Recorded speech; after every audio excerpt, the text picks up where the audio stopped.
Vamos a 2 Corintios capítulo 13. 2 Corintios capítulo 13.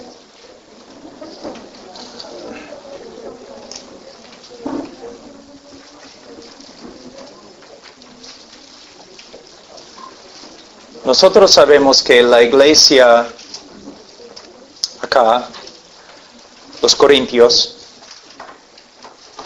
era una iglesia muy dotada. Muchos dones, conocimiento, pero muchas veces la iglesia no caminaba como una iglesia de Cristo. Los creyentes o las personas, los miembros de la iglesia, no se portaban como creyentes. En la primera carta, Pablo escribe a la iglesia reprendiendo a muchos hermanos, a muchas personas que estaban dentro de la iglesia. Se enojaron un poco con Pablo. Algunos profetas falsos habían entrado en la iglesia enseñando a todos que Pablo ni era un apóstol. Entonces Pablo escribe la segunda carta para arreglar las cosas con la iglesia. Pero todavía Pablo está preocupado por las personas que se reúnen en esta ciudad. ¿Por qué? Porque dicen que son creyentes, pero no están viviendo como creyentes. En el día de hoy es algo normal en el oeste, entre los evangélicos. En mi propio país, 65% de las personas se crean renacidos, cristianos. Pero nosotros, somos un país muy inmoral. En el día de hoy hemos bajado los estándares del Evangelio y hemos cambiado el Evangelio. Hemos reducido el Evangelio de Cristo a nada más que algunas leyes espirituales. ¿No? Hay personas que caminan en los Estados Unidos, Sudamérica, aquí en Europa, creyendo que son creyentes simplemente porque una vez en su vida tomaron una decisión, pero su vida nunca cambió. Nunca. Son personas bastante engañadas. Aquí hay como 100 personas. No soy profeta, ni hijo del profeta, de un profeta. Pero te digo, hay personas acá esta noche que no conocen a Cristo. En un grupo de este tamaño siempre es así. Especialmente entre los jóvenes. Hay personas aquí que no son salvos. Y lo saben. Hay otros que se creen salvos, pero están engañados. Y hay creyentes de verdad acá. Bueno, yo no puedo mirar dentro del corazón de cada persona, pero de una forma no tengo que hacerlo. ¿Por qué? El creyente verdadero se conoce por sus frutos. Nosotros somos salvos solo por medio de la fe, no por las obras, solo por medio de la fe. Pero una persona que de verdad es cristiano, esta persona ha sido renacido. Dios ha hecho una obra sobrenatural en su vida. Cuando una persona viene a Cristo por medio de la fe, es el resultado de una obra sobrenatural de Dios. Es una obra tan natural como la misma creación, tan supernatural como la misma creación del universo. El hombre nace con un corazón corrupto, adámico, caído. El hombre nace con un corazón que aborrece a Dios. Pero Dios, a través de la predicación del Evangelio y la obra del Espíritu Santo, Dios puede cambiar el corazón de una persona. Pero esta persona con un corazón nuevo, un corazón cambiado, no solamente se arrepiente y no solamente cree, sino también sus afectos cambian. Antes de conocer a Cristo, una persona ama al pecado. Pero después de conocer a Cristo, una persona aborrece el pecado. Antes de conocer a Cristo, una persona aborrece la justicia. Pero después de conocer a Cristo, una persona ama la justicia. Tiene un cambio en su corazón.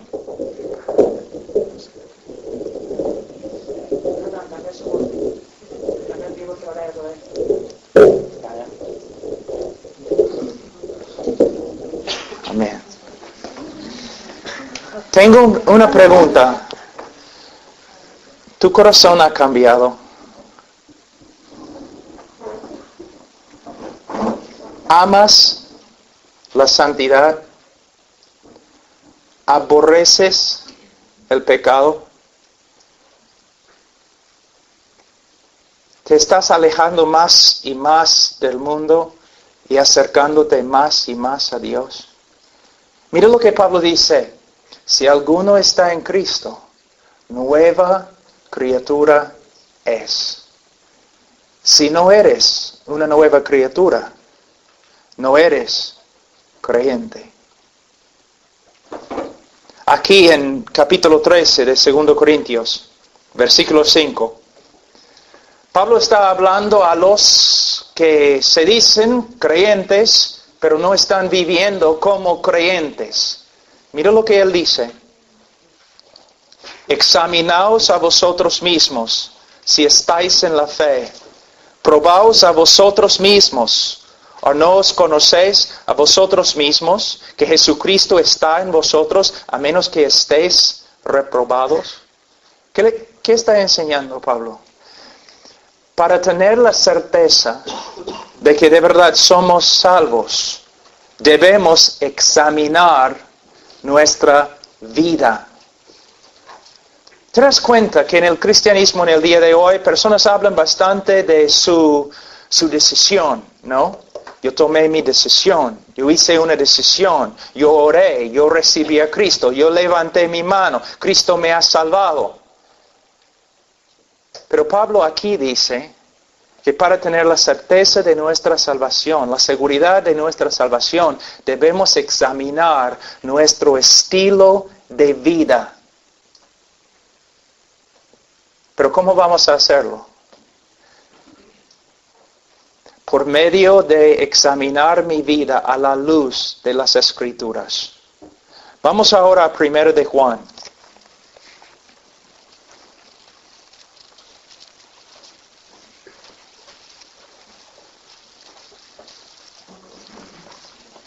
Primera de Juan, capítulo 5. Versículo 13. Primera de Juan 5, versículo 13. Estas cosas os he escrito a vosotros que creéis en el nombre del Hijo de Dios, para que sepáis que tenéis vida eterna y para que creáis en el nombre del Hijo de Dios. Estas cosas. Cuando esta frase se refiere a todo el libro de Primera de Juan. Y si estudiamos cuidadosamente el libro, esta carta, encontramos que esta carta consiste de varias pruebas.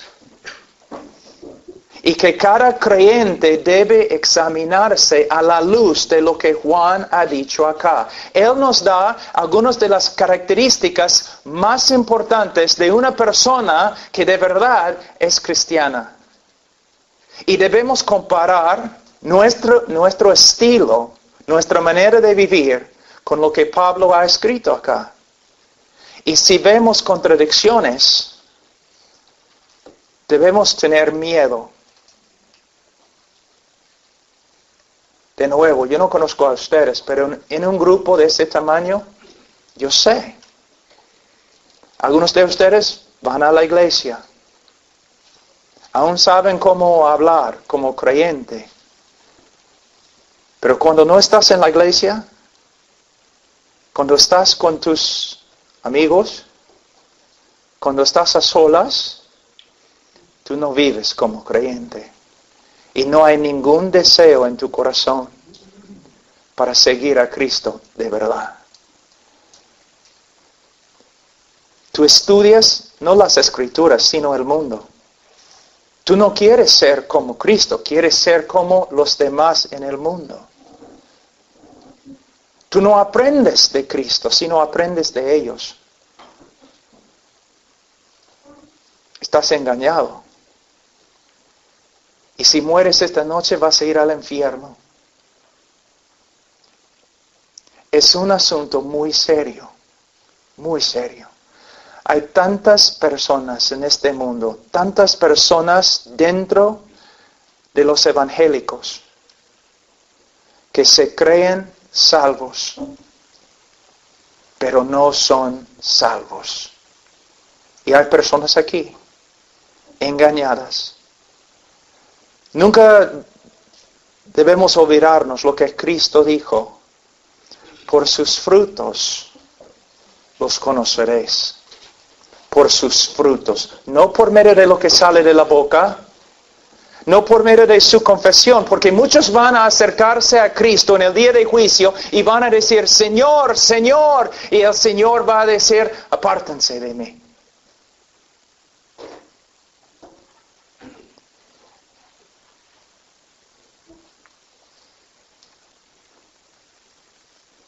Nunca los conocí.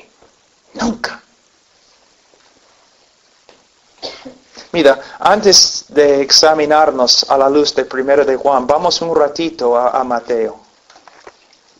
Capítulo 7.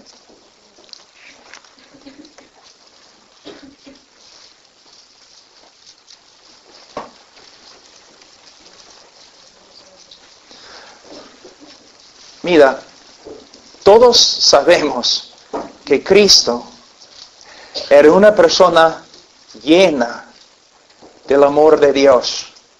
Él amaba a los pecadores más que nadie. Ninguna persona puede acusar a Cristo de no tener amor en su corazón. Cristo vino a este mundo porque Él amó al mundo. Él murió por el mundo. Pero mira lo que dice. Él nos dice palabras bien fuertes. Bien fuertes. Él dice en versículo 13 de capítulo 7, entrad por la puerta estrecha, porque ancha es la puerta, espacioso el camino que lleva a la perdición. Mira, a la perdición. ¿Sabe qué? Casi si no fuera por las enseñanzas de Jesucristo, casi no tendríamos ninguna información acerca del infierno. Si estudias el Antiguo Testamento, casi no habla del infierno. Las epístolas de los apóstoles no hablan mucho del infierno. Casi toda la enseñanza que tenemos en la Biblia acerca del infierno proviene de Cristo Jesús. ¿Te das cuenta? A veces personas hablan mal de mí diciendo, habla del infierno bastante. Cristo habló del infierno más que del cielo. Cristo habló del infierno más que los apóstoles y los profetas, más que todos los demás en las Escrituras juntos. Yo no puedo decir que les amo si no les digo la verdad. Que no les digo que algunos de ustedes están en peligro. Un peligro grave, irrevocable. Un peligro eterno.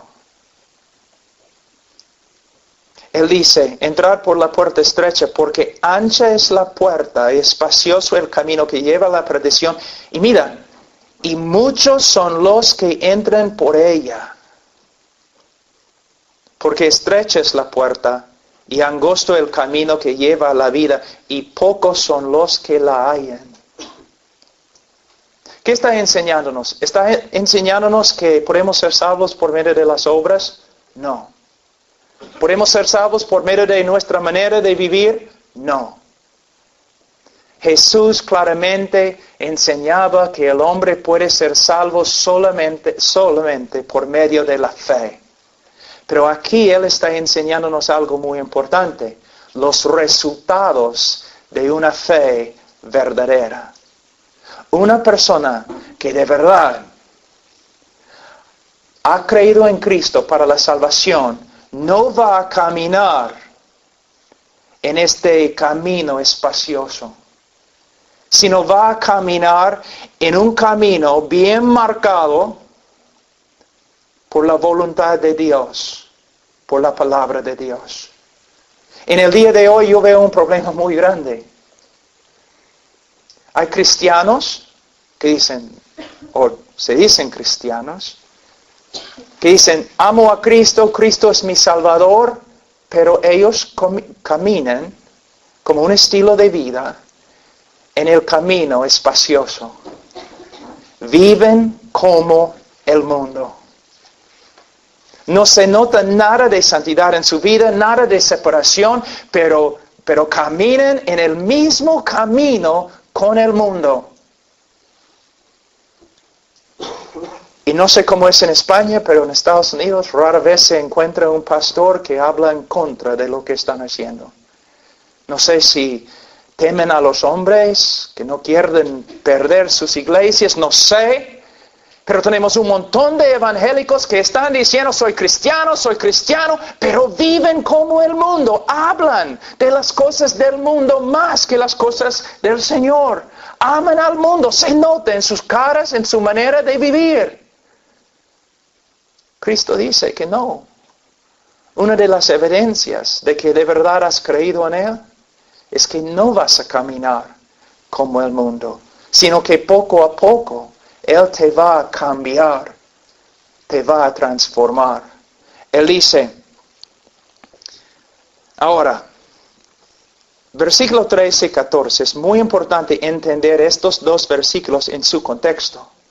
Porque muchas personas piensan que Jesús está diciendo lo siguiente, que la mayoría de las personas en el mundo son ateos, agnósticos, otras religiones. La mayoría de las personas son así y van a ir al infierno. Pero hay un grupo pequeño que se llaman evangélicos o cristianos y ellos van a ir al cielo. Eso no es lo que él está diciendo. No. ¿Qué está diciendo? Él está diciendo, entre las personas que se dicen cristianos, entre las personas que confiesen mi nombre diciendo, Señor, Señor, entre este grupo, pocos van a encontrar el camino de vida. Yo puedo probar qué es lo que dice. Mira, estamos aquí, capítulo 7, mira lo que dice en 21. No todo el que me dice, Señor, Señor, entrará en el reino de los cielos, sino el que hace la voluntad de mi Padre que está en los cielos. No, mira, en hebreo, cuando quieres enfatizar algo, solamente repites la misma palabra. Por ejemplo, en Isaías 6, Dios es santo, santo, santo. Aquí, mira lo que está diciendo. No todo el que me dice, Señor, Señor. Cristo está diciendo, no todas las personas que enfáticamente claman, soy el Señor. Entre ellos, muchos no van a ser salvos. Los que confiesen que Cristo es el Señor, muchos de ellos no van a ser salvos. ¿Tu confesión de fe, quieres saber lo que vale? 0. Si solamente tienes una confesión de fe, tu confesión de fe no tiene ningún valor. Porque mira lo que dice. No todo el que me dice Señor, Señor entra en el reino de los cielos, sino el que hace la voluntad de mi Padre que está en los cielos. ¿Haces la voluntad del Padre? De nuevo, tenemos que preguntarnos algo. ¿Él está hablando de salvación por medio de las obras? No. Él está diciendo lo mismo como Santiago, en el libro de Santiago. Que si una persona de verdad cree en Cristo y tiene una confesión verdadera, se va a manifestar en su manera de vivir. Su estilo de vida va a reflejar obediencia a la voluntad del Padre. Mira lo que dice En 22, muchos me dirán en aquel día, Señor, Señor, ¿no profetizamos en tu nombre, en tu nombre? Echamos fuera demonios, en tu nombre hicimos muchos milagros. Versículo 23, mira lo que dice. Entonces les declararé, nunca os conocí. Tú dices que tú conoces a Cristo. Está bien. ¿Cristo te conoce?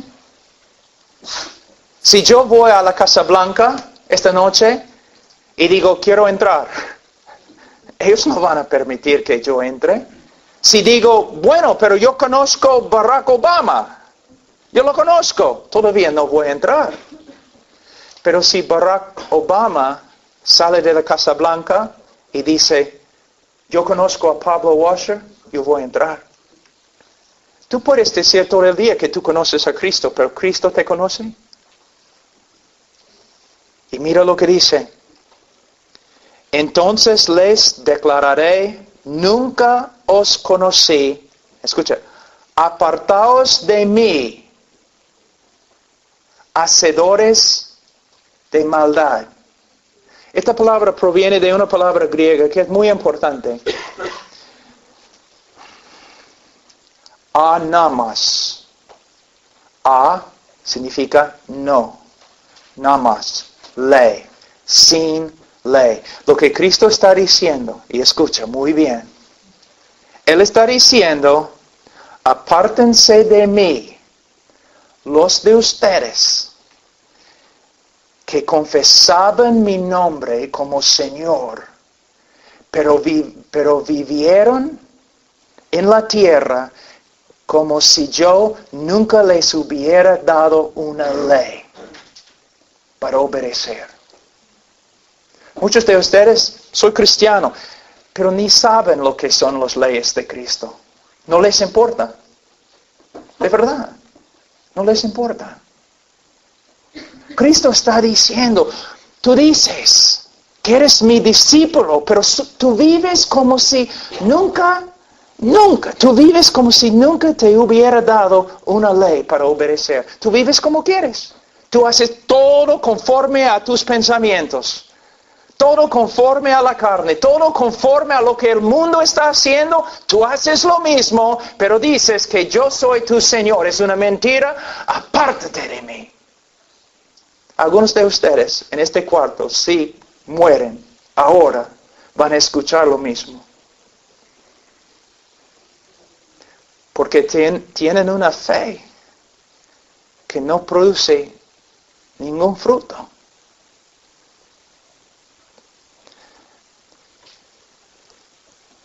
Versículo 16. Por sus frutos los conoceréis. ¿Acaso se recogen uvas de los espinos o higos de los abrojos? Así todo buen árbol da buenos frutos, pero el árbol malo da malos frutos. No puede el buen árbol dar malos frutos, ni el árbol malo dar frutos buenos. Todo árbol que no da buen fruto es cortado y echado en el fuego, así que por sus frutos los conoceréis. ¿Está diciendo que tenemos que tener obras para ser salvo? No. ¿Que tenemos que tener fruto para ser salvo? No. Él está enseñando que si somos salvos por medio de la fe, la evidencia de nuestra salvación va a ser los frutos. Entonces, ¿cómo podemos discernir si de verdad tenemos los frutos de un cristiano? Las características de un cristiano verdadero. Bueno, ahora, esta noche, vamos a comparar nuestra vida a lo que dice la palabra de Dios, para que tú mismo puedas juzgar. Les voy a enseñar las marcas, las características de un creyente verdadero. Y tú debes comparar tu vida a lo que dice la palabra. Y si estas características no se encuentran en tu vida, debes tener bastante miedo. Debes pensar, debes orar debes arrepentirte, debes venir a Cristo. Ahora, primera de Juan, capítulo 5 de nuevo. Mira, el propósito de esta carta. Cuando Juan escribió el Evangelio de Juan, en la parte final, él nos escribe el propósito de su Evangelio, para que todos crean que Jesús es el Cristo.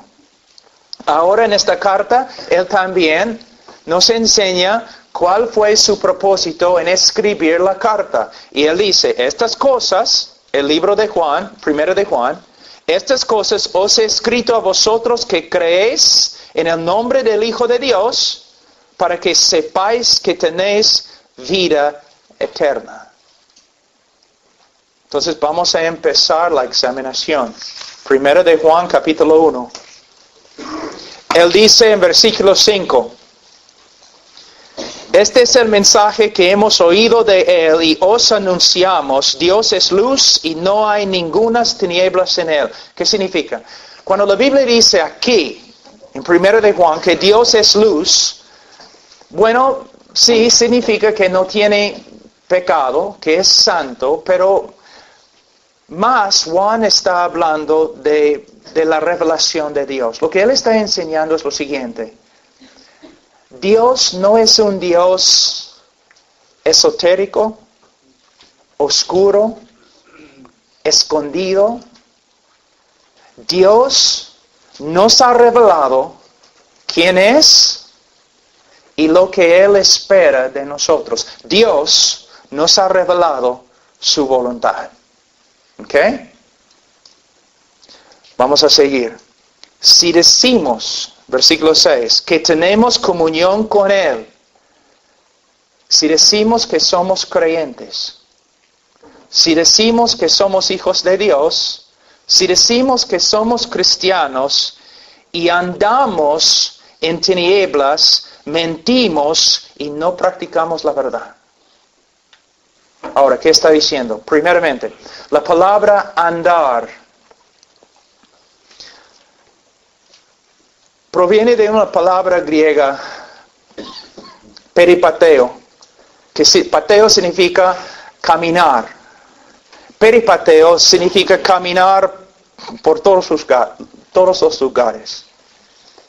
El verbo también se encuentra en el tiempo presente, muy importante, significa continuación. Lo que Juan está enseñando es lo siguiente. Si decimos que somos creyentes, pero vivimos como un estilo de vida, ¿no? Vivimos de una manera que contradice lo que Dios nos ha revelado acerca de sí mismo, que contradice lo que Dios nos ha revelado en su ley. Mentimos cuando decimos que somos creyentes. ¿Me entienden? ¿Claro? ¿Mi español está bien?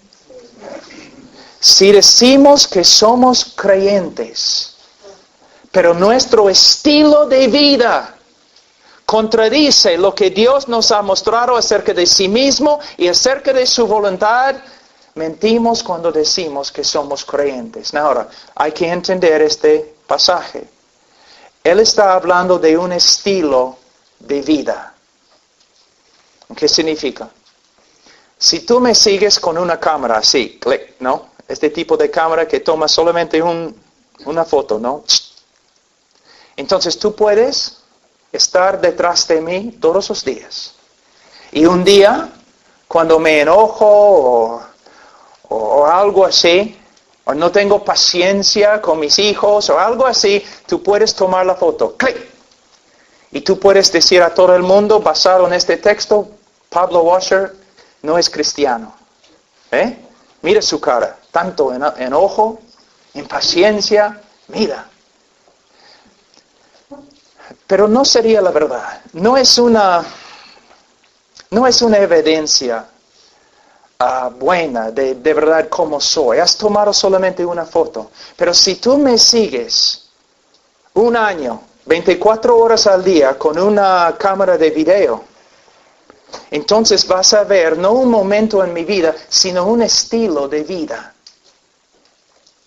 Y en este año, aunque soy creyente, vas a ver que sí, fallo, peco, tengo que luchar contra el pecado, vas a ver eso. Pero en mi estilo de vida vas a ver un hombre diferente que un mundano. Un hombre que vive conforme a la voluntad de Dios, con su estilo de vida. No perfectamente, no. Todos nosotros pecamos. Pero vas a ver un cambio. Si comparas mi vida con la vida de un incrédulo, vas a ver una diferencia muy grande. Eso es lo que él está diciendo. Si estudias, examinas toda tu vida, tu estilo de vida, y tu estilo de vida diariamente, 1 año, 2 años, 3 años, tu estilo de vida contradice lo que Dios nos ha revelado acerca de sí mismo, su carácter y su voluntad, entonces debes tener miedo. Ahora, si alguien examina tu vida 1 año, simplemente observándote, va a haber una persona que se nota, desea vivir conforme a la voluntad de Dios, o va a haber una persona cuya vida contradice todo lo que Dios nos ha revelado acerca de sí mismo y su voluntad. ¿Tu estilo de vida ha cambiado? Es una buena pregunta. Una buena pregunta. ¿Tu estilo de vida ha cambiado? ¿Tu estilo de vida está cambiando todavía? ¿El Señor está obrando en tu vida, cambiándote más y más cada año, transformándote? Si no, debes tener miedo. La segunda prueba. Capítulo 1, versículo 8. Si decimos que no tenemos pecado, nos engañamos a nosotros mismos y la verdad no está en nosotros. Si no reconocemos que tenemos pecado, no somos creyentes. Y él dice en 9, si confesamos nuestros pecados, Él es fiel y justo para perdonarnos nuestros pecados y limpiarnos de toda maldad. Si decimos que no hemos pecado, le hacemos a Él mentiroso y su palabra no está en nosotros. ¿Qué está enseñándonos el apóstol? Bueno, lo siguiente. La primera característica en versículos 5 a 7. El creyente verdadero va a vivir un estilo de vida que poco a poco se conforma más y más a lo que Dios nos ha revelado acerca de sí mismo y acerca de su voluntad. La segunda característica de un creyente verdadero es, él va a reconocer el pecado en su vida. Él va a vivir una vida de arrepentimiento y él va a practicar la confesión. Un creyente es una persona de una forma quebrantada, que siempre está reconociendo sus fallas, arrepintiéndose de sus fallas y confesando sus fallas a Dios y aún a los hermanos. Es una persona que puede discernir cuando peca. Ahora, es interesante. No sé cómo ustedes hacen aquí en España, pero en los Estados Unidos cuando estoy predicando, de vez en cuando el Espíritu Santo comienza a obrar. Y muchas veces cuando estoy predicando, personas empiezan a llorar, quebrantarse. Algo interesante. Cuando el Espíritu se mueve así, entre los que se dicen cristianos, es interesante que las personas más santas, más dedicadas en la iglesia, son las personas que se quebrantan llorando con respecto a su pecado. Y los cristianos más carnales y mundanos no lloren, no se quebranten, están allí sentados felices. Lo que estamos viendo es la diferencia entre un cristiano verdadero y un cristiano falso. Un cristiano no es perfecto. Un cristiano va a luchar con el pecado toda su vida. Un cristiano puede caer en el pecado, pero un cristiano no puede vivir constantemente, año tras año, practicando el pecado como un mundano, sin disciplina o sin quebrantamiento. El cristiano verdadero, cuando peca, Dios, su Padre, le va a hablar. La palabra confesión, ¿sabe lo que significa? Muchas personas piensan que la confesión es simplemente Dios, perdóname, he pecado. Eso no es confesión. Confesión proviene de la palabra griega homologeo. Homologeo. Logeo significa hablar. Homo, lo mismo. Confesión es hablar lo mismo. Tú estás caminando y vamos a decir, estás enojado, impaciente, algo así, y el Espíritu Santo te habla. Estás en pecado. Estás enojado. Confesión es cuando tú dices lo mismo. Tú dices, Señor, me has dicho que estoy enojado y impaciente. Señor, tienes razón, estoy de acuerdo contigo. Lo que tú dices de mí es verdad. Yo hablo lo mismo. Yo he pecado. Yo estaba enojado. Perdóname. Esta es confesión. Un creyente, su vida no está marcada por la perfección. Jamás. Pero sí está marcada su vida por una manera de vivir que es diferente que el mundo y tiene una relación diferente con el pecado. Cuando una persona viene a mí diciendo, Pablo, tengo una nueva relación con el Señor, yo siempre digo, ¿y tienes una nueva relación con el pecado? Porque si no tienes una nueva relación con el pecado, no tienes una nueva relación con el Señor. Bienaventurados los que lloran, que pueden ver su necesidad. Yo tengo 27 años en el Señor y puedo testificar que el Señor me ha cambiado de muchas formas. Pero ahora tengo más años en la fe, más conocimiento de la palabra. Yo veo más fallas ahora que cuando empecé. El Señor constantemente trabajando.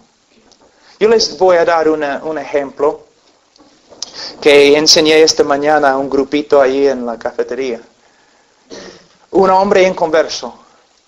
Esta tarde tiene que llegar a su trabajo, está saliendo de la casa tarde, hay lluvia afuera, es horrible. Y él está saliendo de la puerta con todas sus cosas y su esposa baja de la escalera y dice, oye, lleva la basura afuera también cuando sales. Y él comienza a gritar, oye mujer, tú puedes llevar la basura, yo tengo que ir a mi trabajo. Se enoja, habla mal a ella, todo lo demás, y sale a su carro totalmente justificado. Ella lo merecía. Él no puede ver su pecado, nada. Él va a su trabajo, tranquilo, está bien. Pero vamos a decir 6 meses después se convierte. Entonces, mismo escenario. Él va a llegar tarde para su trabajo, está saliendo de la casa tarde. Está lloviendo afuera, su esposa, ¿no? Con pelo como medusa, saliendo de su cama. Dice, oye, lleva la basura contigo, tienes que llevar la basura. Y él, antes de pensar, comienza a gritar, oye mujer, no puedes ver que está lloviendo, voy a llegar a mi trabajo tarde, tú debes llevar la basura. Tú dices, ¿cuál es la diferencia? El momento que él habla así, es como un cuchillo ha traspasado su corazón. Una náusea. Él sabe que ha hecho mal. Casi no puede respirar. pero quizás se endurece, ¿no? No quiere pedir disculpas, no quiere pedir perdón. Entonces sale al carro, pero sufriendo, bajo la convicción del Espíritu Santo. Sube al carro, está peleando, ¿no? No voy a pedir perdón. Llega a su trabajo, empieza a trabajar, no puede trabajar, ni puede pensar. Solamente él sabe que ha pecado contra Dios y ha pecado contra su esposa y no encuentra descanso o paz hasta que llame a su esposa y dice, mi amor, perdóname, he pecado. Y ella dice, no está bien, no está bien. Perdóname, necesito escuchar las palabras, perdóname. Sí, esposo, te perdono. Ya. Y de ahí se pone de rodillas al lado de su escritorio, Señor, perdóname, he pecado. Es la diferencia entre un creyente y un incrédulo. Su vida está marcada por confesión, quebrantamiento. Pero hay una cosa muy importante. Como hablamos hoy día, si una persona no renueve su mente con la palabra de Dios, si no está estudiando la palabra, si está llenando su vida del mundo, a veces ni puede ver su pecado.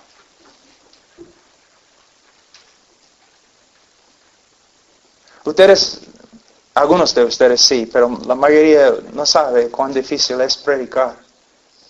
Aún predicando, a veces digo algo y el momento que lo digo, yo sé que estaba mal. Y mientras estoy predicando tengo que pedir perdón. Y a veces tengo que dejar de predicar un ratito y pedir perdón de la congregación. A veces mis hijos, nosotros homeschool, estoy enseñando a mis hijos la matemática y después de 15 minutos mi hijo todavía no puede resolver el problema y estoy ahí impaciente. Y tengo que decir, oye hijo, he pecado contra ti, perdóname. Te perdono, papá. Ya, entonces voy a ponerme de rodillas acá. Señor, perdóname por mi impaciencia. El creyente peca, el creyente no puede vivir con su pecado. Porque el Espíritu Santo es fiel. Y Dios es un Padre muy, muy bueno que disciplina a sus hijos. Y la Biblia dice, si tú te dices cristiano, pero Dios no te disciplina, no eres cristiano. Una de las marcas más grandes del amor de Dios es que nos disciplina y no permite que nosotros, sus hijos, andemos en pecado. Ahora, otra prueba.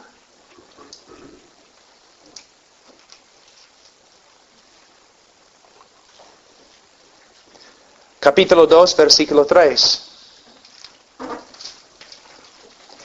Y en esto sabemos que nosotros le conocemos. Mira, en esto sabemos que somos cristianos, si guardamos sus mandamientos. Es lo que dice. El que dice, yo le conozco, y no guarda sus mandamientos, el tal es mentiroso, y la verdad no está en él. Pero el que guarda su palabra, en este verdaderamente el amor de Dios sea perfeccionado. Por esto sabemos que estamos en Él. ¿Qué significa?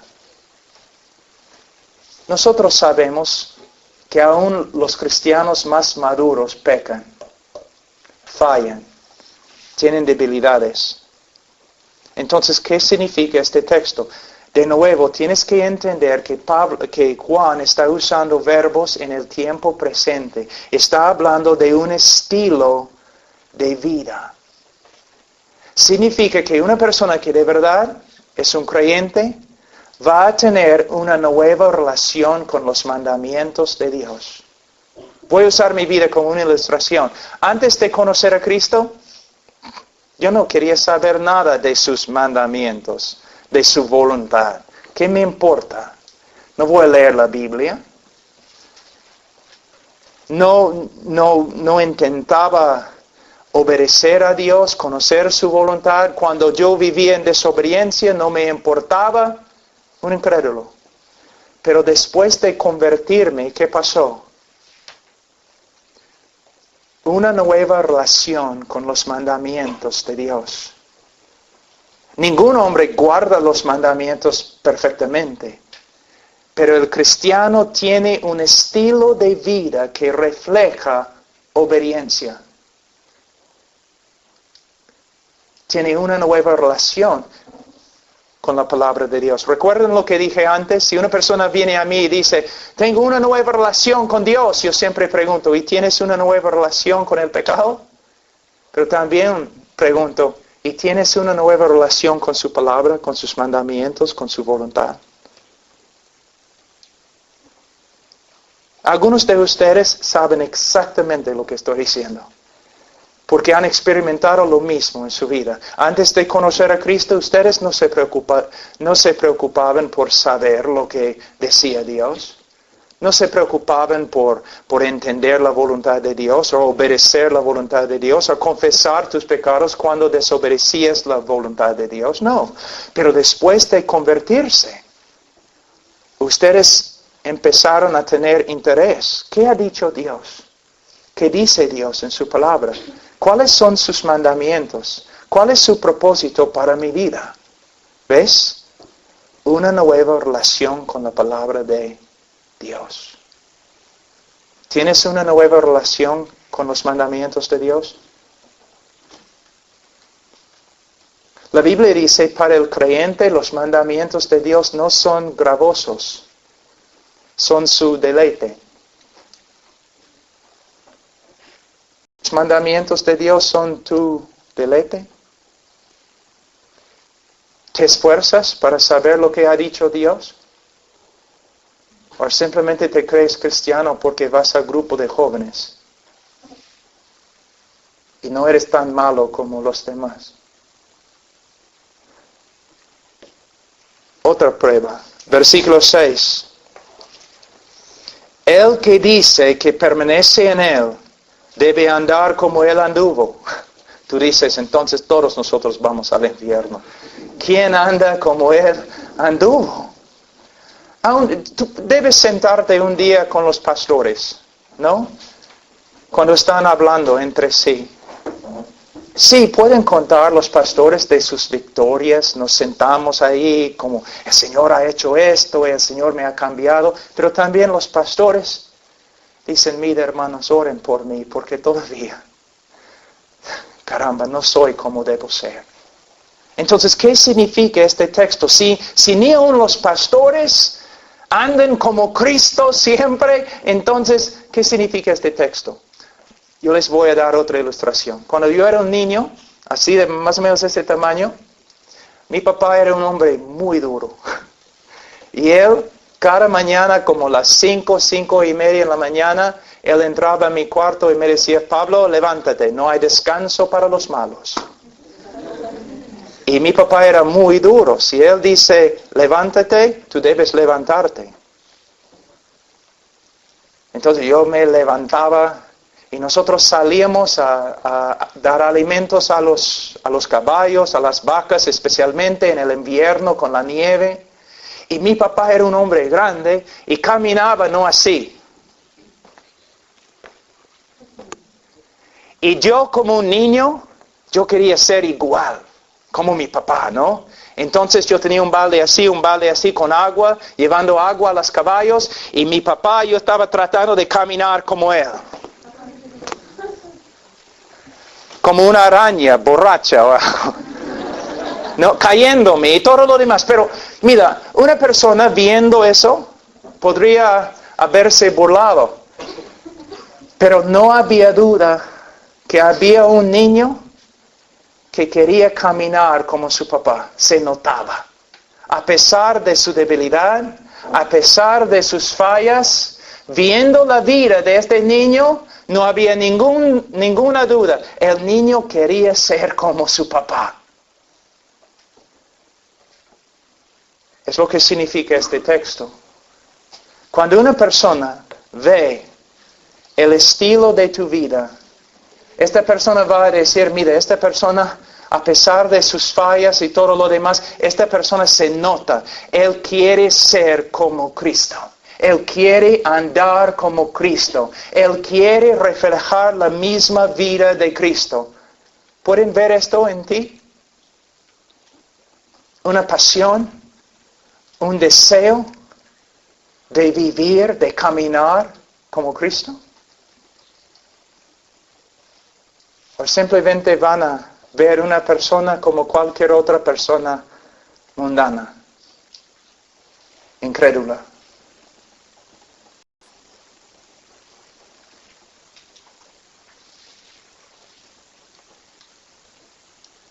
¿Eres cristiano? Otra prueba. Dice aquí, versículo 8. Sin embargo, os escribo un mandamiento nuevo que es verdadero en él y en vosotros, porque las tinieblas van pasando y la luz verdadera ya alumbra. El que dice que está en la luz, el que dice que es creyente y aborrece a su hermano, está todavía en tinieblas. El que ama a su hermano permanece en la luz y en él no hay tropiezo. Ahora, ¿quién es el hermano? Bueno, hermano aquí no se refiere a una persona de otra raza. Debemos amar a todas las personas, pero no está hablando de una persona de otra raza, porque de verdad no hay otra raza. Si eres un ser humano, es la raza. No hay diferencias. No está hablando de la necesidad de amar a los pobres. El hermano aquí no se refiere a una persona pobre, aunque debemos amar a los pobres. Aquí, la palabra hermano en el contexto se refiere a otros cristianos. Ahora, es muy importante.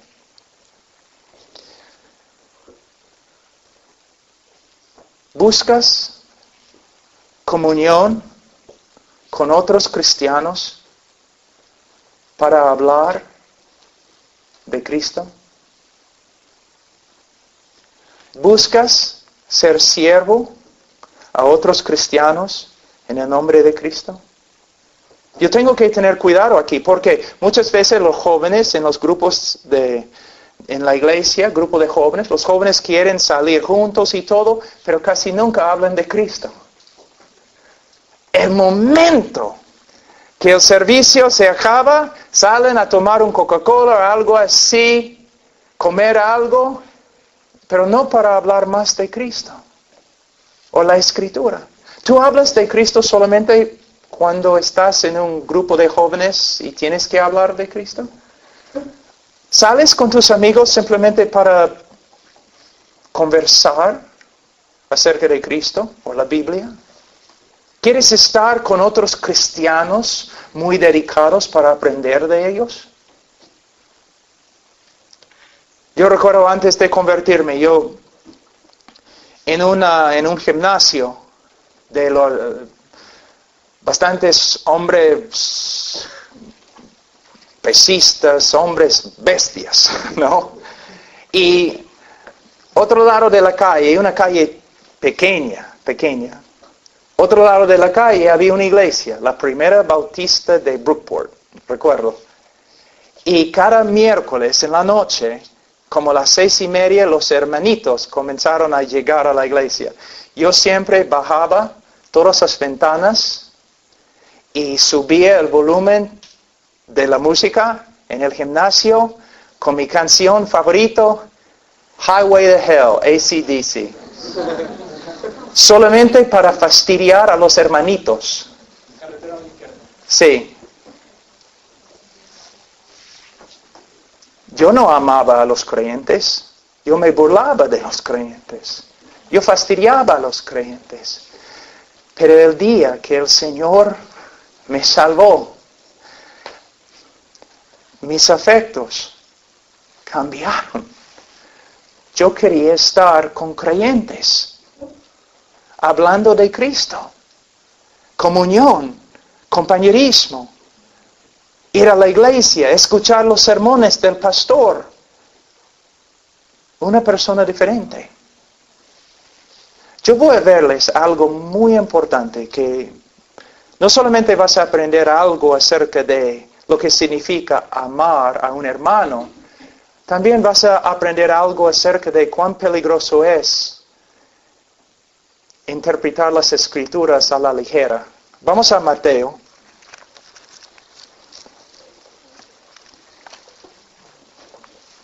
Capítulo 25. Versículo 31. Cuando el Hijo del Hombre venga en su gloria y todos los santos ángeles con él, entonces se sentará en su trono de gloria y serán reunidos delante de él todas las naciones y apartará los unos de los otros como aparta el pastor las ovejas de los cabritos. Y pondrá las ovejas a su derecha y a los cabritos a su izquierda. Entonces el rey dirá a los de su derecha: venid benditos de mi Padre, venid benditos de mi Padre, heredad el reino preparado para vosotros desde la fundación del mundo, porque tuve hambre y me diste de comer, tuve sed y me diste de beber, fui forastero y me recogisteis, estuve desnudo y me cubristeis, enfermo y me visitasteis, en la cárcel y vinisteis a mí. Entonces los justos le responderán diciendo: Señor, ¿cuándo te vimos hambriento y te sustentamos? ¿O sediento y te dimos de beber? ¿Y cuándo te vimos forastero y te recogimos? ¿O desnudo y te cubrimos? ¿O cuando te vimos enfermo o en la cárcel y venimos a ti? Y respondiendo el rey les dirá: de cierto os digo que en cuanto lo hiciste a uno de estos mis hermanos más pequeños, a mí lo hicisteis. Muchos ministerios usan este texto como un pretexto, diciendo que en base de este versículo, este texto, debemos cuidar a los pobres, debemos dar alimentos a los que tienen hambre, debemos visitar las personas que han cometido crímenes y ahora están en la cárcel. Mira, debemos hacer esas cosas, pero no es lo que este texto está enseñando. Jesús no está diciendo: mira, yo era un ladrón en la cárcel y me visitaste. Él no está diciendo: yo era un asesino en la cárcel y me visitaste. No. No. Él está hablando de una cosa completamente diferente. ¿Ves? Siempre tú has escuchado el texto interpretado así, ¿no es cierto? Pero lo que él está enseñando es algo completamente diferente. En la época de los primeros 3 siglos de la iglesia tenía que esconderse en Roma, porque era ilegal ser creyente. Entonces vamos a decir que nosotros somos creyentes como 20 y nosotros salimos al bosque para tener un servicio. Y como medianoche terminamos el servicio y cada uno de nosotros va por su camino a su casa. Y tú vas a tu cama, llegaste a la casa bien, estás durmiendo y de repente alguien toca a la puerta. Tú te levantas y es uno de los miembros de la iglesia. Oye, mira, cuando terminamos el servicio, 2 hermanos que estaban caminando por otro lado, los romanos los han capturado y ahora están en la cárcel. En esta época, si una persona estaba en la cárcel, no recibía comida, ni agua, ni ropa, ni medicina. Si los hermanos fueron capturados, probablemente los romanos los golpearon bien feo, quizás aún con un látigo, y están en la cárcel ahora, quizás al punto de morir, no tienen ropa, no tienen medicina, están sufriendo y necesitan comida y agua. Entonces los hermanos se reúnen de nuevo, como a las 4 de la mañana. Tenemos que hacer algo, los hermanos van a morir. Y un joven en la iglesia cristiano dice, yo voy. Y el anciano dice, está bien, joven, pero tienes que saber algo. Si tú llevas la comida y la medicina y la ropa a nuestros hermanos en la cárcel, los romanos también van a ver que tú eres creyente y probablemente te van a capturar también. Jesús está diciendo, el verdadero cristiano va a ir a la cárcel, va a llevar las cosas, va a arriesgar su vida, porque su amor es tan grande para sus hermanos, así es sus hermanos. Es lo que Jesús está enseñando. Que una de las evidencias más grandes de un cristianismo verdadero es que amas a los demás creyentes. Y tienes la buena voluntad de servir a los creyentes, aunque te cueste tu vida. ¿Puedes ver cómo puedes malinterpretar un texto?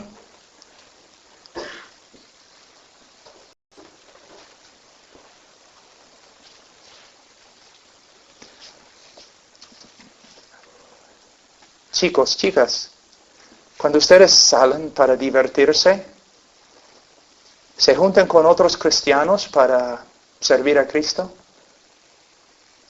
¿Para servirse el uno al otro? ¿Para hablar de Cristo? ¿Qué hacen? A veces se juntan jóvenes una noche en la casa de alguien solamente para tener un tiempo de adoración. Salen juntos a testificar. Vas a la casa de un hermano quizás enfermo. ¿Ves? Una de las evidencias más grandes del cristianismo verdadero es que amas y sirves a los hermanos.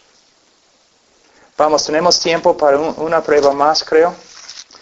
Vamos a...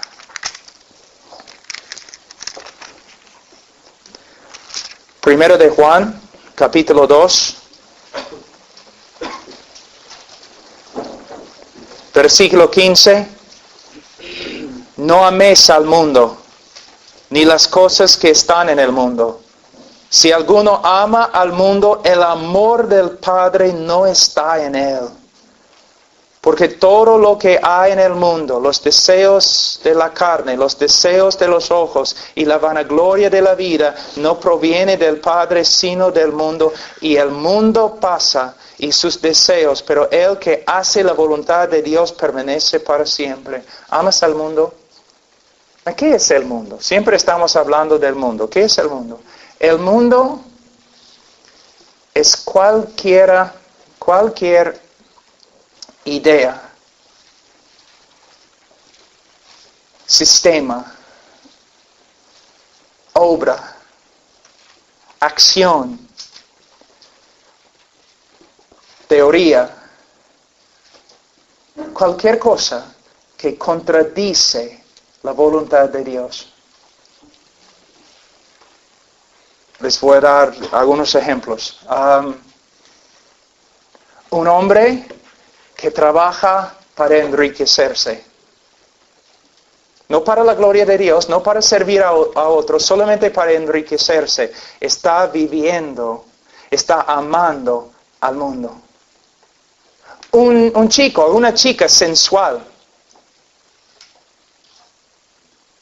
que se viste para atraer a los demás. Mírenme cómo soy. Es una cosa mundana. Orgullo. Independencia. Buscando fama.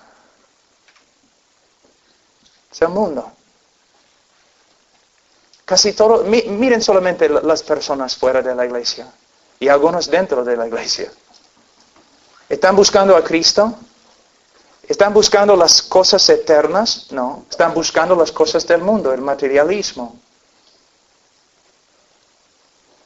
Jóvenes, la generación, creo que venía antes de ustedes, sufría, ¿no? Pero la generación de ustedes es una generación materialista.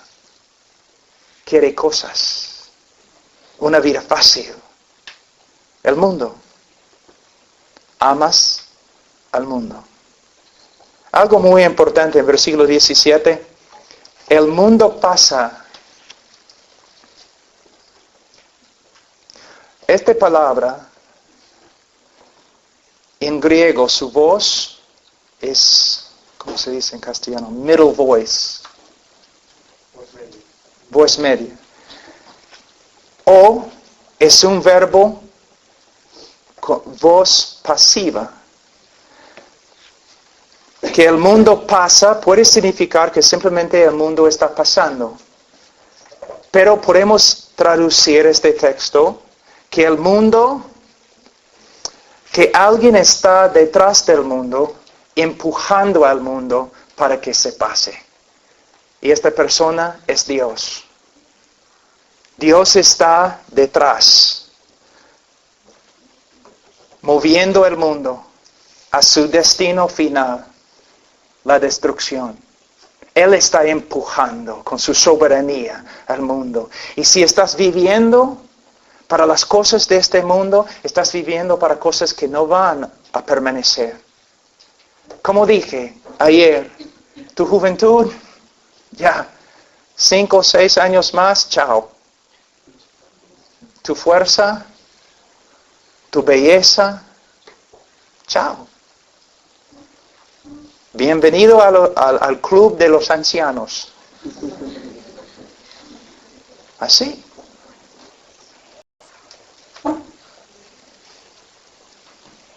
Ahora,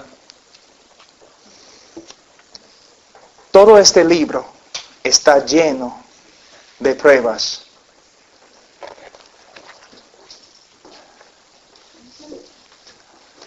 Algunos de ustedes tienen que despertarse.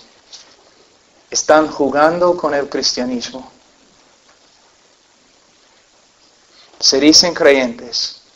Viven como mundanos. Con deseos de un mundano. Estoy hablando de ti.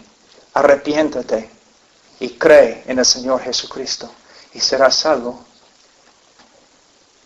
O quizás hay algunos cristianos, pero de verdad son cristianos, se nota por su fruto, pero están comenzando a extraviarse un poco. Tiene más años ahora, está viendo el mundo está llamando. Cristiano, ten cuidado. Debes dejar al mundo a un lado y volver a tu Padre y caminar a su lado. ¿Dónde estás esta noche? ¿Creyente? Incrédulo. Tú dices, bueno, pero tú no puedes juzgar mi corazón. He demostrado que no tengo que juzgar tu corazón. Solamente tengo que observar tu vida. ¿Cómo vives? ¿Hay fruto? ¿Hay fruto? La salvación es solo por medio de fe. Pero como Santiago dice, aún los demonios creen. Y son más piadosos que la mayoría de las personas en una iglesia evangélica, porque creen y tiemblan. Muchos de los evangélicos solamente dicen que creen y no tiemblan.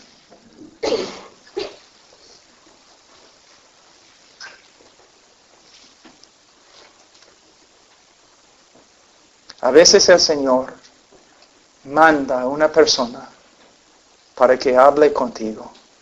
Y muchas veces una persona no elocuente, una persona que ni puede usar bien tu idioma. Pero sin embargo, el Señor te está hablando esta noche. ¿Qué vas a hacer con Cristo? Vamos a orar. Padre Santo,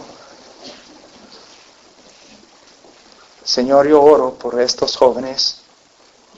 Yo sé que hay jóvenes aquí, Señor, que te aman. Hablando hoy día con varios jóvenes, Señor, aún yo podía notar el amor de Cristo en ellos. Pero Señor, no he hablado con todos. Y yo sé, Señor, en un grupo de este tamaño, siempre hay personas que confiesan tu nombre, pero tú no los conoces. Oh Señor, que esta noche el Espíritu Santo, que Él les muestre su pecado y su necesidad de Cristo. Que esta noche sea su noche de salvación. Señor, obra aquí. Y Señor, si hay hijos tuyos extraviándose, Señor,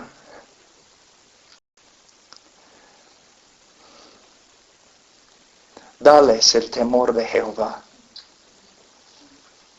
Hasta que tengan, Señor, miedo y que vuelvan a ti, a su Padre. Señor, ayúdanos esta noche y mañana y todos los días que vamos a estar aquí en España. Ayúdanos. En el nombre de Cristo Jesús. Amén.